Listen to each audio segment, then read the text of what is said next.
Hi friends, welcome back to my channel. ఈరోజు topic ఏంటంటే Indian హిస్టరీలో భాగంగా మనకు ఐఎన్సి అంటే భారత జాతీయ కాంగ్రెస్ నుంచి గత నోటిఫికేషన్లో ఎన్ని క్వశ్చన్స్ అడిగినా అని చెప్పేసి రాసుకున్నా. సో ఒకసారి చూద్దాం ఎలా అడిగింది అనేది.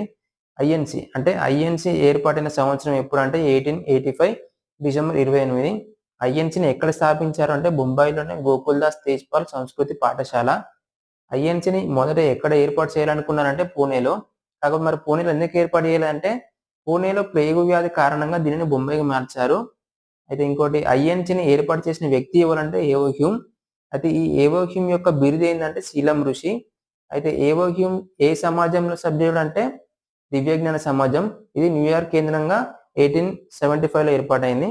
అయితే ఏవో హ్యూమ్ స్థాపించిన పత్రిక ఏంటంటే ఇండియా. అదేవిధంగా భారతీయ పేదరికంపై ఏవో హ్యూమ్ రూపొందించిన కరపత్రం ఏంటంటే అండ్ హోల్డ్మన్ హోప్ అనమాట. ఏవో హ్యూమ్ జీవిత చరిత్ర గ్రంథకర్త ఎవరంటే విలియం వెడర్క్ బర్ను. సో ఇలా కొన్ని క్వశ్చన్స్ ఉన్నాయి, ఇవి ఇంపార్టెంటే. అయితే మొత్తం మనకు ఐఎన్సి సమావేశాలు ఏంటంటే 64 ఉంటాయి. సో మన 64 చూసుకోవాల్సిన అవసరం లేదు. ఇంపార్టెంట్ ఏంటనేసి నేను మొత్తం రాసి పెట్టుకున్నా. సో దీని మీద లాంగ్ వీడియో చేస్తాను. సో తప్పకుండా మన ఛానల్ సబ్స్క్రైబ్ చేసుకోండి, ఫాలో అవ్వండి. దీని మీద లాంగ్ వీడియో నేను ఒక 2 డేస్లో చేసి అప్లోడ్ చేస్తాను. సో ఇలాంటి ఇన్ఫర్మేషన్ కావాలంటే మా ఛానల్ సబ్స్క్రైబ్ చేసుకోండి. Thank you for watching.